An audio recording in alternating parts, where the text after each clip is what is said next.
할렐루야. 절대자 지존자 만왕의 왕 되신 주님 감사합니다. 주님의 자녀들에게 사랑과 은혜를 허락해 주셔서 오늘도 넉넉히 승리하고 성령의 인도하심에 따라 수요 예배를 드리게 하시니 감사합니다. 주님, 우리의 중심을 붙잡아 주셔서 예배 모든 순간이 주님의 것임을 인정하게 하여 주시옵소서. 주리의 성도들이 마음을 다하고 뜻을 다하고 목숨을 다하여 전심으로 예배하도록 주님께서 주관하여 주시옵소서. 자비로우신 주님, 우리는 너무나도 연약합니다. 넘어집니다. 우리의 삶을 돌이켜보면 주님의 말씀대로 순종하지 못하여서 걱정, 근심, 염려가 주님보다 더 커서 주님을 바라보지 못하고 전적으로 신뢰하지 못하는 순간들이 있었습니다. 주님, 이 시간 주님과 반대되는 것들, 우리를 유혹하고 죄에 얽매이게 하는 것들, 주님, 주님의 말씀을 청종하지 못하게 하는 것들, 주님 이 시간 말씀의 검으로 끊어 주시옵소서. 고개 숙인 성도들을 불쌍히 여겨 주시옵시고 예수 그리스도 그 십자가의 보혈의 능력으로 다시 한번 일어날 수 있는 새 힘을 불어넣어 주시옵소서. 우리 안에 성령의 말씀으로 채워주시고 진리의 말씀으로 조명하시고 비춰주사 소명의 불길로, 소망의 그 등불로 주님 우리를 바라보시며 주님께로 날마다 나아갈 수 있도록, 주님 달려갈 수 있도록 독수리가 날개에서 창공을 다루는 그 새 힘을 우리에게 허락하여 주시옵소서. 간절히 바라옵기는 주 우리 믿음의 공동체가 예수 그리스도를 온전히 머리로 인정하게 하기 원합니다. 주님, 예수 그리스도로 하나 된 우리 모두가 지체 한 사람 한 사람을 주께 하듯 귀하게 여기게 하여 주시옵시고 주님을 사랑으로 주님 더욱더 화합과 연합을 이루어 대전 땅에서 지역 사회에서 건강하고 영향력 있는 교회의 모습을 나타낼 수 있도록 주님 함께하여 주시옵소서. 이제는 높고 거룩하신 하나님의 말씀을 받습니다. 사람의 모습은 감춰주시옵시고 온전히 주님의 거룩하신 말씀만, 주님의 그 영광만 가득한 예배되게 하여 주시옵소서. 그렇게 역사하실 주님을 확신하며 높고 영화로우신 우리 주 예수 그리스도 이름으로 기도드렸습니다. 아멘.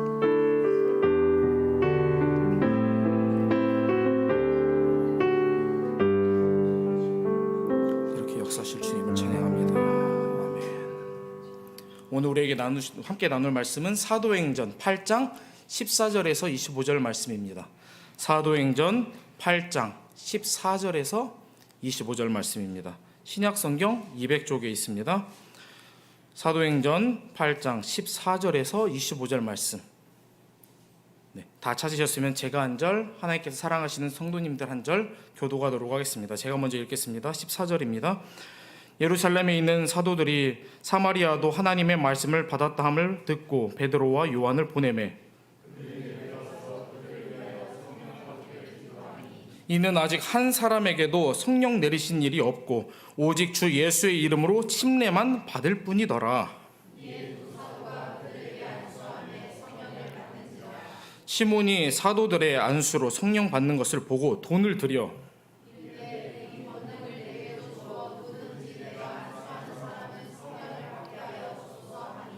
베드로가 이르되 내가 하나님의 선물을 돈 주고 살 줄로 생각하였으니 내 은과 내가 함께 망할지어다.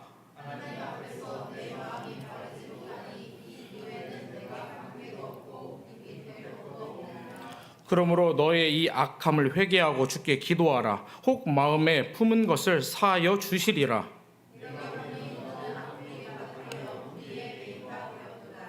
시몬이 대답하여 이르되 나를 위하여 주께 기도하여 말한 것이 하나도 내게 임하지 않게 하소서 하니라.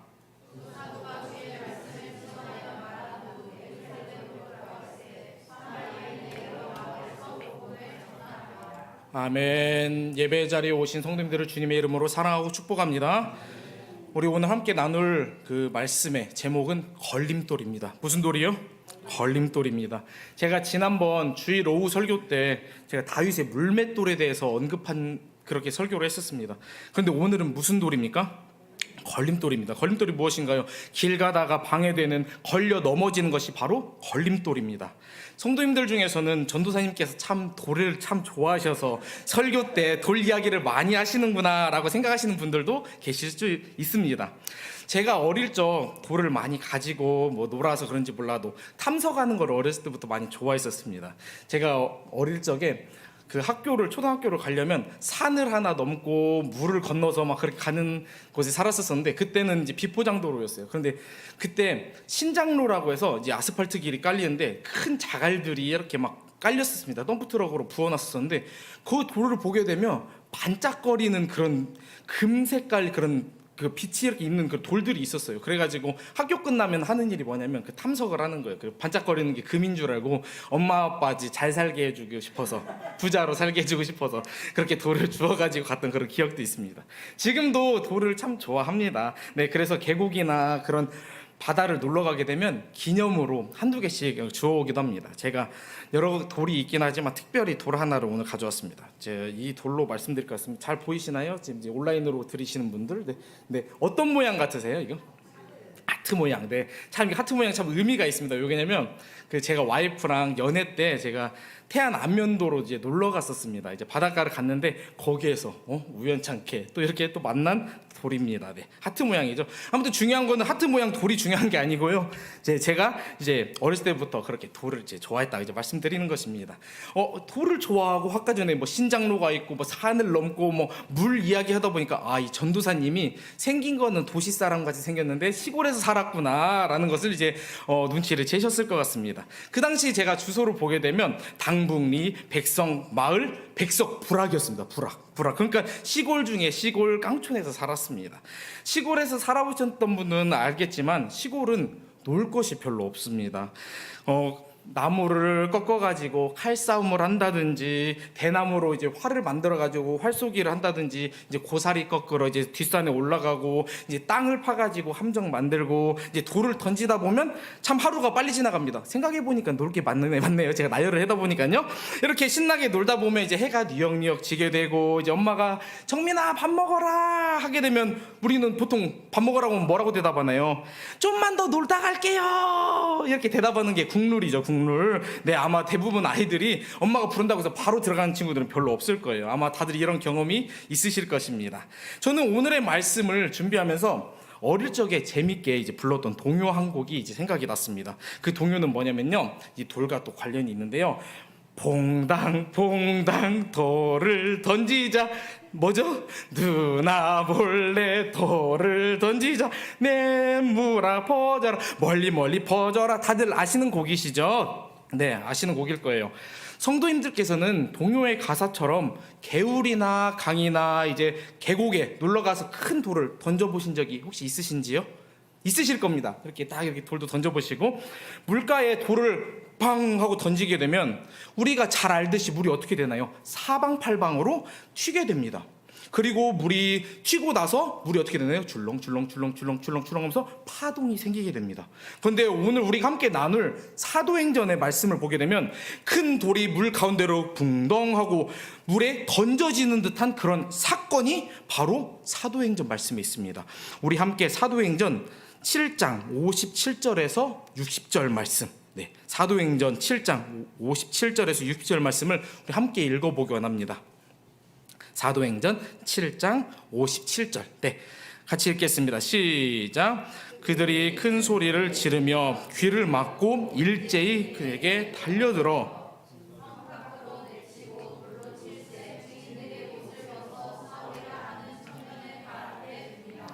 그들이 돌로 스데반을 치니 스데반이 부르짖어 이르되 내 주 영혼을 받으시옵소서 하고 무릎을 꿇고 크게 불러 이르되 주여 이 죄를 그들에게 돌리지 마옵소서. 이 말을 하고 자니라. 아멘. 이 말씀은 우리가 너무나도 잘 알고 있습니다. 스데반 집사님께서 뭐에 맞아서 돌에 맞아서 순교하신 사건입니다. 그런데 스데반 집사님이 이런 조그만한 돌로 맞아가지고 죽으셨을까요? 문헌에 따르게 되면요, 큰 돌 정말로 이렇게 그 성경 보게 되면요, 여기 보게 되면 스데반 앞에, 그러니까 그 사울 앞에, 사울이라는 청년 앞에 그 옷을 맡겨둔 것처럼 겉옷을 벗어가지고 돌을 던질 정도로 이만한 큰 돌을 던졌다고 합니다. 그렇게 던져가지고 그 돌무더기가 될 정도로, 그래가지고 돌로 쳐서 죽였다는 거는 그 큰 돌을 던져가지고 죽일 정도로 큰 돌을 던졌다는 것입니다. 예수님 시절 유대인들의 권력의 그 중심이 무엇입니까? 사내들인 공회입니다. 사내들인 공회는요, 지금까지 그랬듯이 현 상황을요 유지하고 싶었습니다. 그래서 어떻게 했습니까? 죄 없으신 하나님의 아들 예수 그리스도를요 로마의 힘을 빌려서, 자신들이 직접 죽일 수 없으니까 로마의 힘을 빌려서 십자가에 죽게 했습니다. 하지만 예수님께서는 무덤에 머무르지 않고 사망 권세 깨뜨리고 사흘 만에 부활 승리하셨습니다. 믿으십니까? 아멘. 예수님께서는 부활하신 후에 40일 동안 많은 사람들에게 500여 제자들에게 이렇게 보이시고 하나님의 아들이심을 증명하고서 하나님 나라의 일을 말씀하셨습니다. 그들이 예수만, 그러니까 그 당시에 기득권 세력이었던 그 힘이 있던 자들은요, 예수만 죽이게 되면 모든 것들이 다 끝이라 생각했을 것입니다. 하지만 일은 더 커져버렸습니다. 일이 더 커졌다는 것입니다. 설상가상이라는 것입니다. 예수님의 그 부활로 인해서 믿지 않던 제자들도 예수님과 함께 하긴 했지만 그런 믿음에 대한 그런 확신이 없었습니다. 믿지 않던 제자들도 예수님 부활하셨어, 정말 하나님의 아들이신가 봐 하면서 굳건한 믿음이 생겼고, 교회 공동체 안에도 믿음의 그런 성장과 성숙이, 신앙의 그런 성숙이 일어났습니다. 예수님께서 승천하시면서 뭐라고 말씀하실까? 기도하면서 기다리라고 했습니다. 마가의 다락방에서 기도하며 성령이 기다리고 있던 그 성도들에게 불처럼 바람처럼 무엇이 임했나요? 성령이 임하시고 성령의 충만함을 받은 그 120 문도들이요, 하늘의 권능으로 하늘의 그 신령한 것을 가지고서 목숨 걸고 무엇을 전했습니까? 복음을 예수 그리스도를요 전하기 시작했습니다. 사내들인 기득권 세력 바리새인들은요, 자신들이 그 세운 체제를, 자신들이 그 누리고 있던 거를 지키고 싶었습니다. 현장 유지를 하고 싶었습니다. 유대 지도자들은 예수를 따르는 그 무리들, 예수를 전하는 예루살렘의 그 많은 성도들을 남녀 구별할 것 없이 감옥에 잡아가지고 무자비하게 죽였습니다. 핍박했습니다. 박해했습니다. 그렇다면 초대교회 성도들은 그냥 다 신앙을 버리고서 막 다 도망가 버렸을까요? 어떠한 현상이 일어났을까요? 어떠한 현상이 일어났냐면, 마치 큰 강물에 큰 돌을 빡 던지게 되면 중풍덩하면서 물이 사방으로 튀고 물결이 치듯이 사도행전 8장 1절 말씀을 보게 되면 이런 현상이 일어난다는 것입니다. 성도들이 박해로 인해서 유대와 사마리아로 흩어지기 시작했습니다. 그런데 그냥 흩어진 게 아니에요. 복음을 들고서 퍼져나가기 시작했다는 거예요. 제가 8장 1절의 말씀을 읽어드리도록 하겠습니다. 8장 1절입니다. 사울은 그가 죽임당함을 마땅히 여기더라. 자, 여기에서 그가 죽임당함은 무엇입니까? 스데반 집사님입니다. 그러니까 사울은 그러니까 그 회심하기 전에, 그 예수 그리스도로 만나기 전에 그 사울은 그 스데반이 죽는 것을 당연하게 여겼다는 것입니다. 이어서 읽어드리겠습니다. 그날에, 스데반이 죽은 그날에 예루살렘에 있는 교회에 큰 박해가 있어 사도 외에는 다 유대와 사마리아 모든 땅으로 흩어지니라. 큰 돌이 떨어졌습니다. 지금 흩어진 그런 상황입니다. 자, 사람이 보기에는 핍박입니다. 그리고 고난과 고통의 순간입니다. 하지만 우리가 사도행전 1장 8절 말씀 너무나도 잘 알죠. 오직 성령이 너에게 임하시면 너희가 권능을 받고 예루살렘과 온 유대와 사마리아와 땅끝까지 이르러 내 증인이 되리라 하신 그 말씀처럼, 예수님께서 승천하시기 전에 선포하신 이 말씀처럼 하나님께서는요, 복음이 예루살렘 안에서만 멈춰 있는 것이 아니라 전진하고 확장되기를 원했습니다.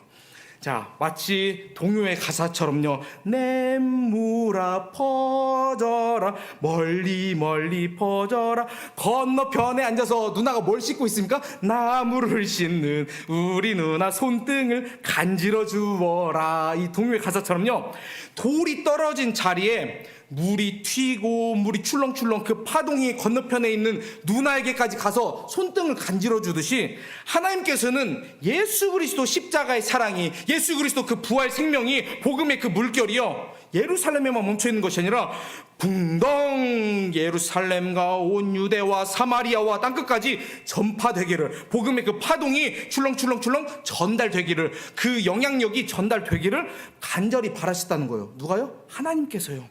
그 당시 유대 지도자들은요, 그 박해와 핍박의 돌은요, 복음의 파동을 만들었습니다. 그리고 스데반 집사님께서 맞으신 그 돌, 순교의 피는 복음 전파의 기폭제가 되었다는 것입니다. 박해를 통해서 흩어진 성도들은 하나님의 계획에 따라서 어디를 가든지 하나님의 말씀, 예수 그리스도 십자가의 복음을 전했습니다. 그런데 성도님들, 복음이 있는 곳이 꽃길입니까? 대로가 다 열립니까? 순탄합니까? 아니라는 것입니다. 이런 찬양이 있지요.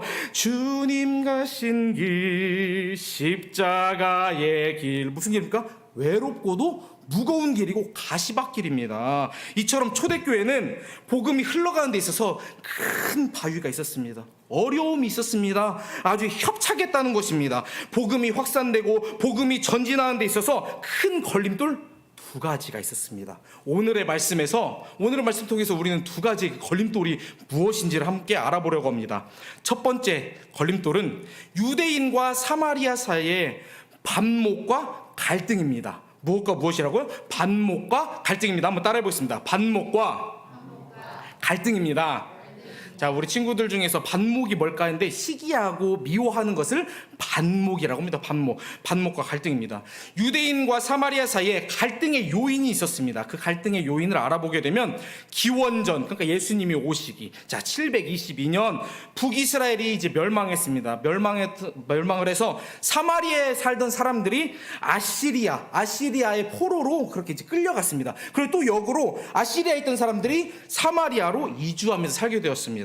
이러한 상황 속에서 문화와 종교가 뒤섞이게 되었습니다. 사마리아에 살던 유대인들과 이방인들이 결혼을 하는 그 좀 어려운 말로 통혼이라고 하거든요. 통혼이 이제 발생하게 된 것입니다. 그로 인해서 육체적으로는 혼혈이 많이 태어나게 됐고요. 영적으로는 이방신을 섬기는 이방인과 뒤섞여 사는 혼합주의가 양산되었습니다. 이러한 상황을 바라보며 남유다에 살던 사람들은 북이스라엘 사마리아 사람들을 보면서 유대인의 정신을 더럽혔다. 너희는 야훼 신앙, 그 신앙의 정절을 저버렸다, 훼손시켰다. 그리고 너희는 율법을 지키지 않았다라는 이유로 사마리아인들을 배척했습니다. 이어서 또 다른 갈등이 있습니다. 이것뿐만 아니고, 자 기원전 6세기경 BC 586년에 남유다가 멸망했습니다. 누구에 의해서? 바벨론에 의해서 멸망했습니다. 그래가지고 많은 사람들이 지식인층, 왕, 귀족 다 이제 포로로 나라에 필요한 사람들을 이제 포로로 잡아갔습니다. 하지만 어떻게 됐나요? 하나님의 그 약속대로 70년 뒤에 다시 바벨론으로부터 돌아왔습니다. 포로 귀환을 했습니다. 포로 귀환을 한 다음에 예루살렘에 무엇을 건축하려고 했냐면 성전을 건축하려고 했습니다. 성전을 건축할 때 사마리아인들도 성전 건축에 참여를 하려고 했습니다. 그런데 유대인들이 사마리아인들을 어떻게 생각하죠? 아주 개취급을 했었습니다. 아주 더럽게 생각했다는 것입니다. 어찌 그 거룩한 성전을 짓는데 너희 같은 존재들이 어떻게 같이 우리랑 참여를 하냐면서 사마리아인들을 거절했습니다. 그리고 거기에 화가 난 사마리아인들은 성전 건축을 방해했습니다. 이러한 이유로 유대인들과 사마리아는 서로 더욱더 미워하게 됐습니다. 반목이 심해졌다는 것입니다. 이것으로 끝난 것이 아닙니다. 경쟁의 골은 더 깊어지고 반목의 정점을 찍는 사건이 있었습니다. 그 사건은 무슨 사건이냐면 기원전 4세기경에 사마리아 사람들이 그리심산에 자기네 성전을 지었습니다. 사마리아 사람들이 그리심산, 무슨 산이요? 그리심산에 성전을 건축했습니다. 그리고 아브라함이 이삭을 번제로 바치려고 했던 산이 무슨 산인가요? 모리아 산이잖아요. 예루살렘의 그 모리아 산이 아닌 북이스라엘에 있는 그리심산이 그 산이다. 아브라함이 이삭을 죽이려 했던 산이 바로 그리심산이라고 막 주장하면서 자신들이 그 정통성을 이어받았다고 막 주장하고 그렇게 말을 했습니다. 그 말을 들은 유대인들이 가만히 있었을까요? 아니죠. 그 말에 되게 불편함을 많이 느꼈고 이러한 행동은 율법을 범하는 것이라고 그들을 지적했습니다. 그리고 시간이 지나서 기원전 128년경에 요한 힐카누스가 그리심산에 있는 성전을 파괴해버렸습니다.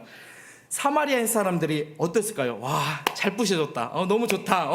고마워. 우리 철거비도 안 들고 잘 됐다. 그렇게 막 좋아했을까요? 아니지요. 우리의 성전을 감히 부셔? 그렇게 하면서 사마리아인들은 유대인들 더 혐오하기 시작했습니다. 이런 갈등의 요인들로 인해서 우리가 너무나도 잘 아는 말씀이죠. 요한복음 4장에 보게 되면 예수님께서 사마리아 여인에게 물을 달라고 했을 때 4장 9절을 보게 되면 당신은 유대인으로서 어찌 사마리아 여인에게 물을 달라고 하냐고, 어찌 나와 그렇게 상종을 하냐고 그렇게 말을 합니다. 이처럼 유대인과 사마리아인 사이에 결코 융화되기 어려운 물과 기름 같은 섞이기 어려운 그런 민족적 감정, 큰 걸림돌이 있었습니다. 복음이 전파되는 데 있어서 큰 걸림돌이었다는 거죠. 제가 사도행전 8장 5절 말씀을 읽어드리겠습니다. 8장 5절입니다. 빌립이 사마리아 성에 내려가 그리스도를 백성에게 전파하니, 아멘. 복음이 예루살렘과 온 유대와 사마리아와 땅끝까지 전파되기를 원하셨던 하나님께서는 성령과 지혜로 충만하여 칭찬받는 사람 7명이 집사 중에 그 어떤 집사인가요? 한 사람을 택했습니다. 빌립입니다. 빌립을 택하여서 사마리아에 복음을 전했습니다. 빌립은 하나님의 말씀을 전하고 그곳에서 귀신을 내쫓고, 귀신 내쫓기 좀 어려운 말로 축사라고 합니다. 귀신을 내쫓고 중풍병자와 다리 저는 사람, 그리고 많은 사람들을 고쳐주었습니다. 그로 인해서 사마리아의 땅이 어땠을까요? 기쁨으로 가득했습니다. 더 나아가서 빌립은요, 하나님 나라와 예수 그리스도의 복음을 선포했고 남녀 할 것 없이 복음을 믿고 그 사람들이 침례를 받았습니다. 이러한 기쁨의 소식은요, 멈춰 있을 수가 없잖아요. 예루살렘에 있는 많은 사도들에게요 전달이 되었습니다. 그래, 이러한 일이 있었어 하면서 그 소식을 접한 그런 예루살렘에 있는 교회 공동체는 그 말이 빌립의 전도로 정말로 그들이 말씀을 받아들였는지, 복음을 받아들였는지 그 말씀을 확인하고자 교회 지도자였던 요한과 베드로와 요한을 그렇게 파송하게 되었습니다. 보내게 됐습니다. 사도님들 한번 가서 한번 확인해 주세요, 한번 봐주세요 하면서 그렇게 파송하게 되었습니다. 우리 함께 오늘의 말씀인 14절 말씀을 함께 읽어보도록 하겠습니다. 14절입니다. 시작. 예루살렘에 있는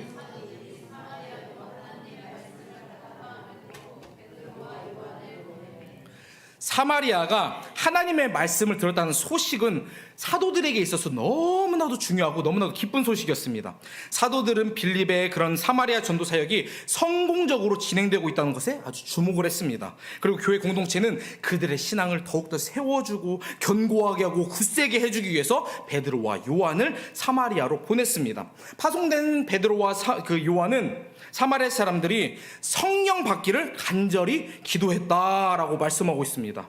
그런데 16절 말씀처럼 당시 사마리아 사람들은 빌립의 전도에 의해서 예수 그리스도를 믿고 침례를 받았지만 아직 성령을 받지 못했습니다.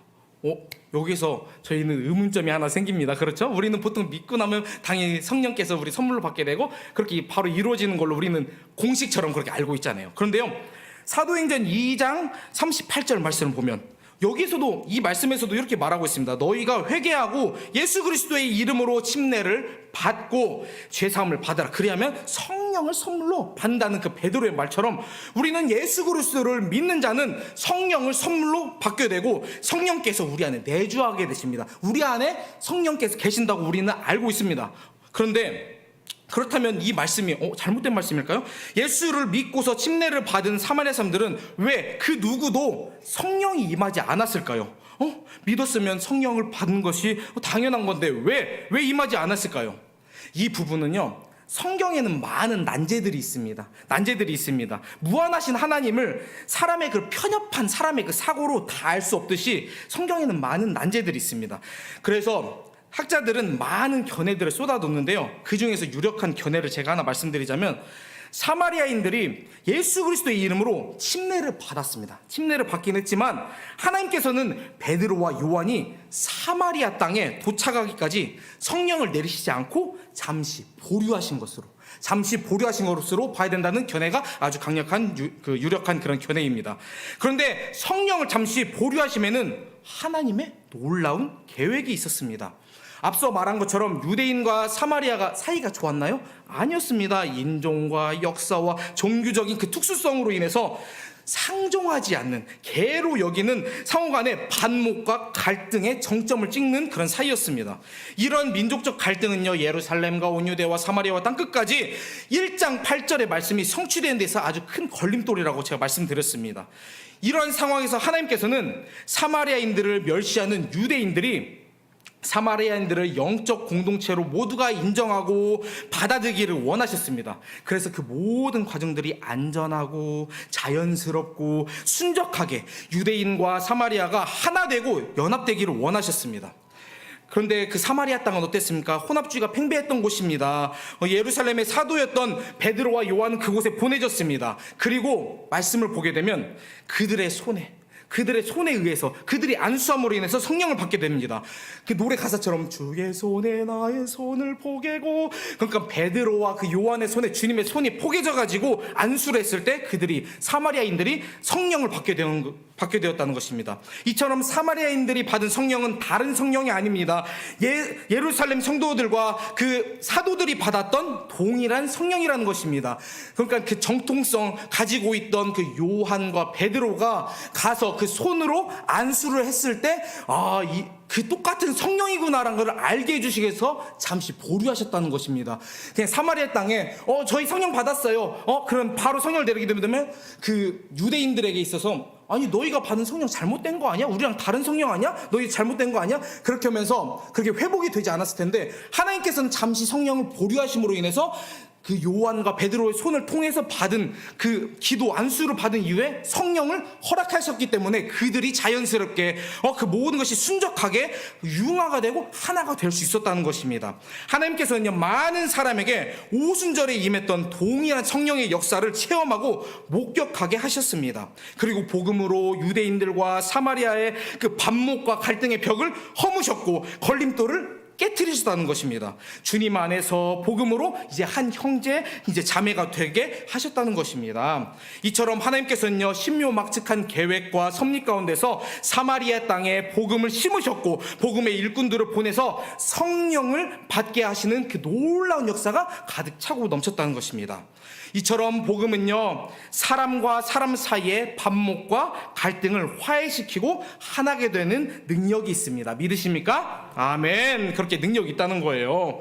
초대교회 때 역사하신 하나님께서는 이 마지막 때에 사명을 감당하는 우리 주리교회에도 뜨거운 주님의 복음을 전달하는, 영혼을 구원하여 제자 삼는 사역을 우리에게도 동일하게 맡기셨습니다. 허락하셨다는 것입니다. 복음을 전파하는 가정 가운데 우리 전도하다 보면 이런저런 일 많이 만나게 되잖아요. 복음을 전파하다 보면 사람의 생각으로는 이해할 수 없는 벽을 만나게 됩니다. 그리고 사람의 생각으로는 해결할 수 없는 걸림돌을 경험할 때가 너무나도 많습니다.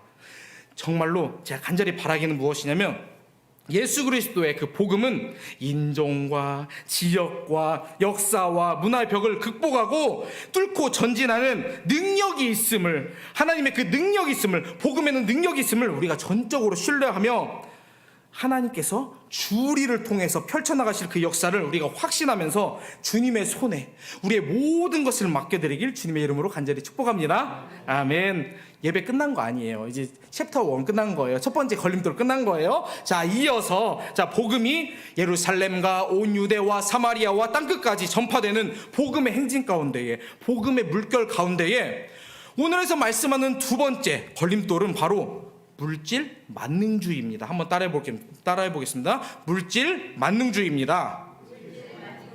맞습니다. 우리 함께 사도행전 8장 9절 말씀을 함께 읽어보도록 하겠습니다. 사도행전 8장 9절 말씀입니다. 시작. 그 성에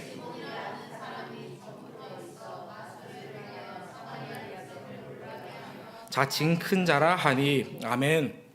사마리아 성에 자칭 큰 자라고 하는 마술사 시몬이 많은 사람들에게 하나님의 능력을 받은 사람이라고 추앙받고 있었습니다. 그 사람은 낮은 사람부터 해서 높은 사람까지, 그 사람은 자칭 메시아였습니다. 어떻게 보면 사이비 교주죠. 그렇게 마술사 시몬은요, 시몬교의 창시자이고 영지주의의 대부였다고 합니다. 그렇게 사람들에게 추앙을 받았습니다. 그 시몬이 하는 그런 마술이 구체적으로 어떠한 마술인지는 우리가 알 수 없지만, 분명한 것은 그 시몬의 마술은 하나님께서 주신 그 성령의 능력이 아니라 사람의 그 눈속임이고 정신적인 착각, 자기의 실속을 채우는, 자기의 배를 채우는 그런 마술이고 그러한 사람이었다는 것을 우리가 알 수 있습니다. 마술사 시몬은 빌립을 통해서 나타나는 축사, 아까 축사가 뭐라고 했죠? 귀신의 축사라고 했습니다. 빌립을 통해서 나타나는 축사와 병고침 같은 그런 성령의 역사를 보고서 강한 인상을 받게 되었습니다. 어머, 이게 무엇이야? 어머, 나도 저런 능력을 갖고 싶네라고 하면서 시선과 마음을 빼앗겼다는 것입니다. 시몬은 그 능력을 위해서, 능력을 자신도 받기 위해서 침례를 받고 전심으로 열심히 빌립을 따라다녔습니다. 14절에서 언급하듯이 사마리아에서 일어난 전도의 역사를 조사하려고 누구를 보냈었나요? 베드로와 요한을 보냈습니다. 동역하기 위해서 그렇게 파송된 베드로와 요한이 사마리아의 사람들을 위해서 기도했을 때에 성령이 임하는 것을, 안수했을 때 성령이 임하는 것을 누가 보았을까요? 마술사 시몬이 보게 되었습니다. 오늘의 말씀, 저희 18절과 19절 말씀을 함께 읽어보도록 하겠습니다. 18절입니다. 시작. 시몬이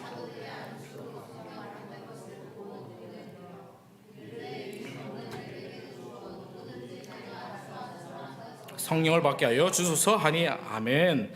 그 당시 뛰어난 마술로 사마리아 땅에서 큰 명성을 떨치던 시몬은 베드로와 요한이 행하는 그런 성령의 그 능력에 아주 매료가 되었습니다. 마술사 시몬은 베드로에게 무엇을 주었나요? 돈을 주면서 이러한 권능을 저에게도 주시옵소서, 내가 손 얻는 사람도 성령 받게 해달라고 그렇게 부탁을 했습니다. 무엇을 주면서요? 돈을요. 이러한 모습은 마치 하와가 하나님께서 금하신 선악과를 보고서 마음이 끌려서 범죄한 것처럼 육신의 정욕, 안목의 정욕, 이생의 자랑, 탐심에 이끌린 시몬은 정말로 성령을 아주 그냥 세속적인 아주 그런 노다지로 봤다는 것입니다. 노다지. 집 팔고 뭐 파나요? 또 땅 팔고 냉장고 팔아 기어이 그 능력 사고 싶었습니다. 지금 시몬은요, 소유하고 싶었다는 것입니다. 그만한 가치, 투자 가치가 있었다고 그는 생각했습니다. 시몬은요, 돈을 지불했습니다.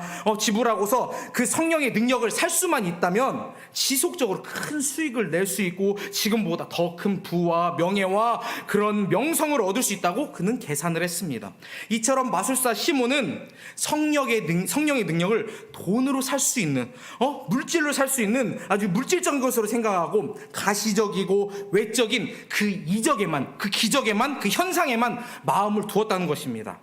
베드로는요, 이렇게 악독하고 불의에 매인 그 마술사 시몬에게 무엇이라고 말했냐면요, 하나님의 선물을 돈 주고서 살 줄로 생각하느냐? 너는 너의 은으로 함께 망할 것이다. 너의 마음이 하나님 앞에서 바르지 못하니 너는 이 일을 우리와 함께 할 수 없다라고 준엄하고 엄격하게 마술사 시몬에게 책망하고 경고했습니다. 13절 말씀을 보게 되면요, 시몬은요 어땠습니까? 믿고서 침례를 받았습니다. 시몬파의 창시자이며 영지주의 이단의 그런 대부였던 시몬은요, 성령의 능력을 얻기 위해서 빌립을 따라다니긴 했지만 복음을 제대로 알지 못했습니다.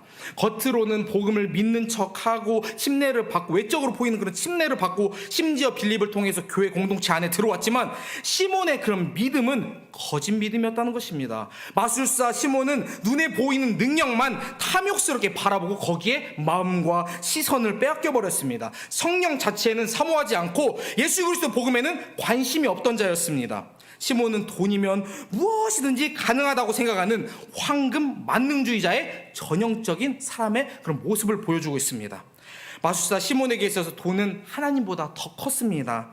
돈이면 하나님도 움직이고 교회도 움직일 수 있다고 생각했습니다. 이것은 바로 무서운 죄라는 것입니다. 무엇이라고요? 죄라는 것입니다. 교회가 타락하고 교회의 그 암흑기라고 말하는 중세시대 때 보게 되면요, 성직을 돈으로 매매하는 일을 사이몬이라고 합니다. 뭐요? 사이몬이라고 부릅니다. 이 사이몬이는요, 시몬이 하나님의 선물인 성령을 돈 주고 사려 한 일을 그 일에 대해서 유래되는 게 바로 그 단어가 사이몬이라고 합니다. 성령님은요, 우리 너무나도 잘 알죠. 성부, 성자, 성령, 제3위의 하나님이시고 아주 인격적인 분이십니다. 이러한 성령 하나님을 돈으로 살 수 있는 하나님의 하나의 그 파워로, 한낱 인간이 컨트롤하고 부릴 수 있는 힘으로 전락시킨다는 것은 탐욕을 부르는 무지이며 교만이라는 것입니다. 그것은 바로 탐욕이고 무지이고 교만이라는 것입니다. 세상은 돈이면 안 되는 것이 없다고 말을 합니다.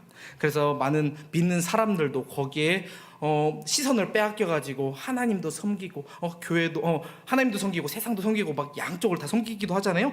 하지만 우리가요, 자세히 보게 되면요, 우리가 곰곰이 생각해 보게 되면 돈으로 안 되는 것들이 참 많습니다. 제가 몇 가지를 한번 좀 소개해 보려고 합니다. 돈으로는요, 침대는 사지만 달콤한 잠은 살 수 없습니다. 책은 살 수 있지만 명석한 두뇌는 살 수 없습니다. 음식은 살 수 있지만 식욕은 살 수가 없습니다. 화려한 장신구는 살 수 있지만 아름다움은 살 수 없습니다. 집은 살 수 있지만 행복한 가정은 살 수가 없습니다. 사람들을 살 수 있지만 그 친구를 살 수는 없습니다. 약은 살 수 있지만 건강은 살 수 없습니다. 오락은 살 수 있지만 행복은 살 수 없습니다. 종교는 살 수 있지만 구원은 살 수가 없습니다. 장식용 십자가는 살 수 있지만 구세주는 살 수가 없습니다. 쾌락을 우리가 살 수는 있지만 영생은 살 수 없습니다. 우리가 여권은 살 수 있지만 천국은 살 수 없습니다. 이처럼 하나님의 선물은요, 너무나도 귀하고 값진 것이기 때문에, 우리 값을 먹일 수 없기 때문에 우리에게 은혜로 주셨습니다. 믿으십니까? 아멘. 그 모든 것이, 우리가 누리고 있는 모든 것이 다 은혜라는 것입니다. 이처럼 그리스도인과 비그리스도인의 태도와 시각은 완전히 다릅니다. 세상에 속한 사람은 당연히 돈으로 모든 것을 다 할 수 있다고 생각을 합니다. 착각이지요. 교회 공동체 안에 속하 있으면서도 내가 무언가를 더 막 바치고 내 노력으로 내가 공을 들이면 하나님의 그 선물을 받을 수 있다고 생각하는 사람들이 있습니다. 헌금을 내가 더 많이 하면 당연히 기브 앤 테이크로 하나님께서 복과 능력을 차고 넘치도록 풍성하게 주실 거라고 생각하는 사람은 자기 스스로가 나는 그리스도인이 아닙니다. 저는 마술사 시몬과 같은 가짜 믿음을 가지고 있는 사람입니다라고 자기가 자기 그런 모습을 나타내는 사람입니다. 그렇게 자기는 그리스도인이 아니라고 밝히는 사람이라는 것입니다. 여기에 모인 분들은 아닙니다. 근데 간혹 부지 중에 교회 부흥도 돈이 있어야 돼. 그리고 돈이 있어야 선교도 하지라는 말이 들릴 때가 있습니다. 참 안타까운 말이죠. 설령 그렇게 보인다 할지라도 이러한 말은 우리가 정말로 조심해야 되는 말입니다. 하나님의 크고 놀라운 그 복음 역사는 돈에 의해서 좌지우지되지가 않습니다. 예나 지금이나 하나님을 겸하여 섬길 수 없는 돈, 그 돈의 위력은 너무나도 큽니다. 너무나도 대단합니다. 돈의 능력은요, 바로바로 눈앞에서 바로바로 나타납니다. 그리고 어떤 문제를 만났을 때 돈으로 그 문제가 빨리 해결이 됩니다. 그래서 돈은 모든 악의 모체가 된다고 합니다. 하지만 돈 자체가 악의 근원이 되는 것이 아닙니다. 돈도 하나님께서 만드셨습니다. 그런데 중요한 것은 무엇이냐면 돈에 대한 인간의 애착이 죄가 된다는 것입니다. 하나님보다 돈을 더 사랑하는 것이 죄라는 것입니다.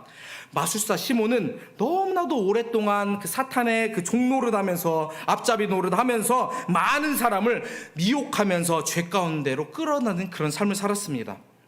그는 돈이면 다 되는 줄 아는 아주 지극히 세속적인 사람이었습니다.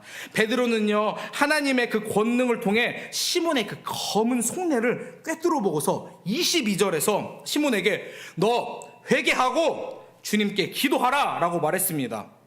혹여 우리는 아니라고 다 생각하고 거룩이라는 그런 아주 얇은 막으로 우리를 뒤덮고 있을 수도 있습니다. 하지만 우리 깊은 내면에 한번 깊은 내면을 한번 돌아보기 원합니다. 혹시 우리 내면의 인격의 그 중심, 그 마음에 하나님의 사역이, 하나님의 복음의 역사가 돈으로 된다는 그 일말의 생각이 있다면, 하나님보다 돈이 더 위에 있고 하나님보다 돈이 먼저 앞섰다면, 긍휼하신 그 자비하신 하나님께 이 시간 우리는 반드시 회개하고 돌이켜서 주님의 은혜를 구해야 된다는 것입니다. 바로 서야 된다는 것입니다. 돌이키는 자에게 은혜를 베푸시는 하나님이십니다. 믿으십니까? 아멘.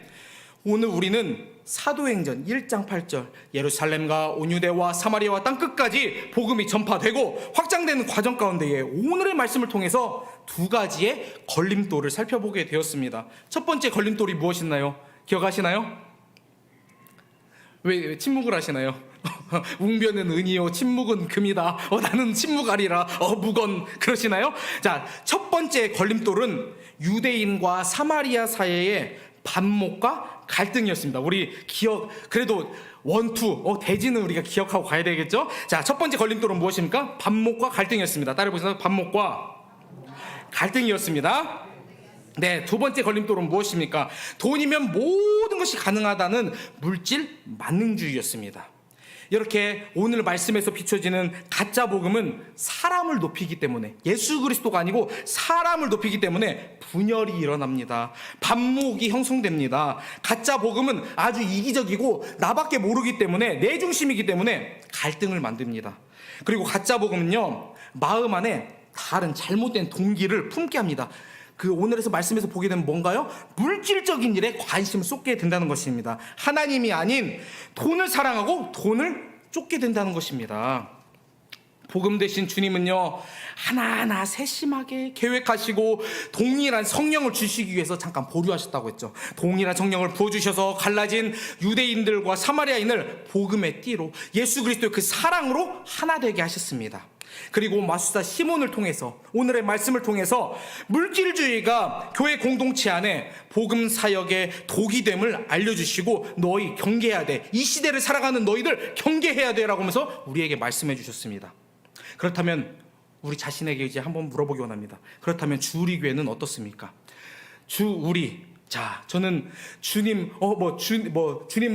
저는 내용 그 교회 이름의 뜻을 얼마 전에 알았습니다. 제가 교회에 온 지 얼마 되지 않아서 그런지 몰라도 주우리의 뜻이 주님의 울타리 안에 있다는 뜻이라고 하더라고요. 네, 제가 오늘의 말씀을 준비하면서 우리 주우리 교회는 그렇다면 이 말씀에 비춰봤을 때, 조명했을 때 어떠할까?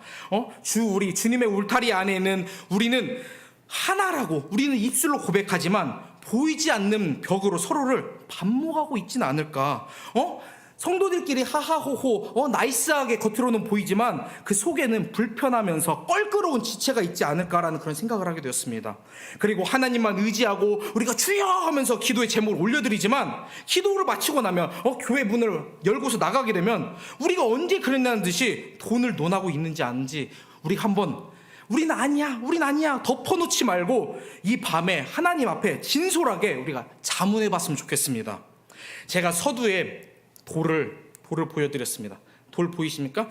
이게 자세하게 보게 되면요, 돌에 그냥 매끈매끈한 게 아니라, 제가 의도치 않은데 참 여기 많이 이렇게 스크래치가 나 있습니다. 이 돌을 보면서 제가 어떤 생각을 들었냐면, 예수 그리스도의 그 사랑이, 예수 그리스도의 사랑이 매끈매끈한 그냥 반짝반짝한 그런 빛나는 그런 사랑이 아니라, 예수 그리스도의 사랑은 이렇게 스크래치가, 그런 사랑, 우리를 흠집나고 우리의 그런 가시돋친 우리를 품으시느라고 이렇게 스크래치가 많이 난 이런 사랑이 아닐까, 그런 생각을 하게 됐습니다.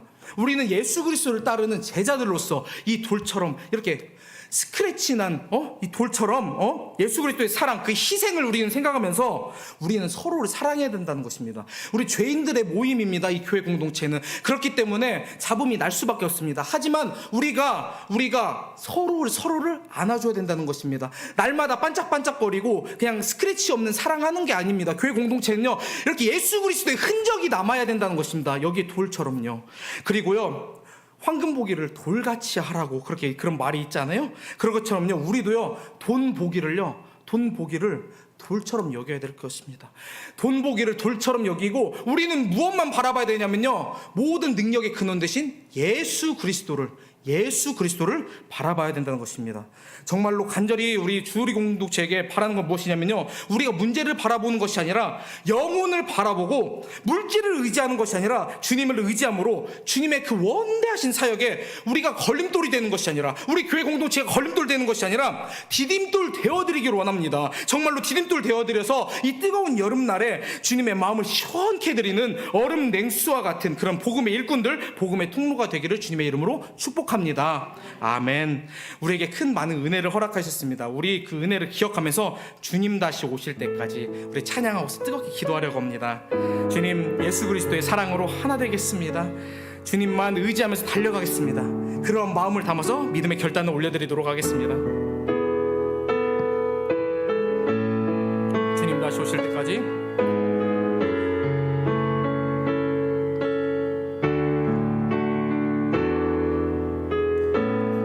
전심으로 찬양합니다. 주님 다시 오실 때까지 나는 이 길을 가리라.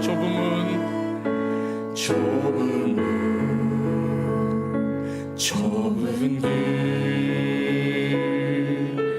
나의 십자가, 나의 가는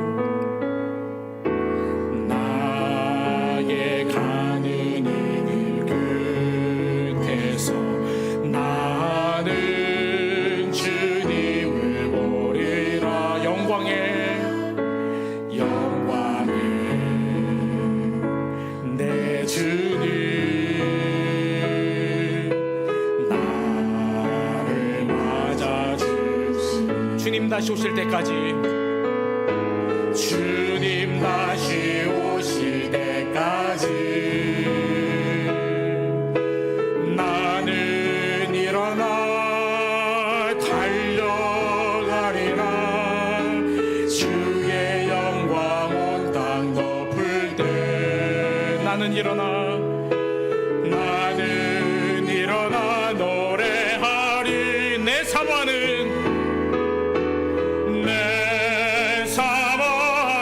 주님 온 세상 구주시라. 내 사모하는 주님 영광의 왕이시라. 우리 가사를 생각하면서 처음부터 다시 고백합니다. 주님 다시 오실 때까지 나는 이 길을 가리. 그 길은 좁은 문이고 좁은 길입니다. 좁은 길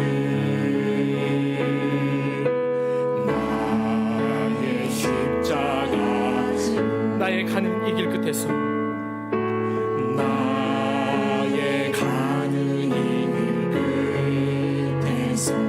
나는 주님을 보리. 영광의 내 주님 나를 맞아 주님 다시 오실 때까지 주님 다시 오실 때까지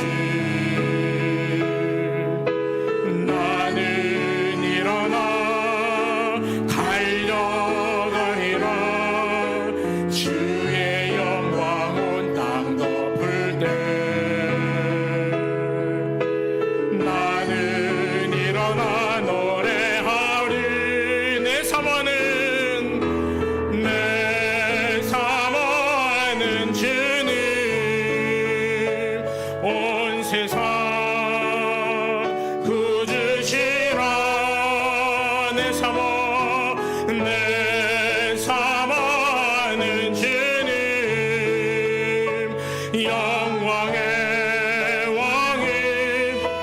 주님 다시 오실 때까지 나는 일어나 달려가겠습니다. 주님 다시 오실 때까지 나는 일어나 달려가리라. 주의 영광 온 땅 덮을 때 나는 일어나 노래합니다. 나는 일어나 노래하리. 내 사모하는 주님 온 세상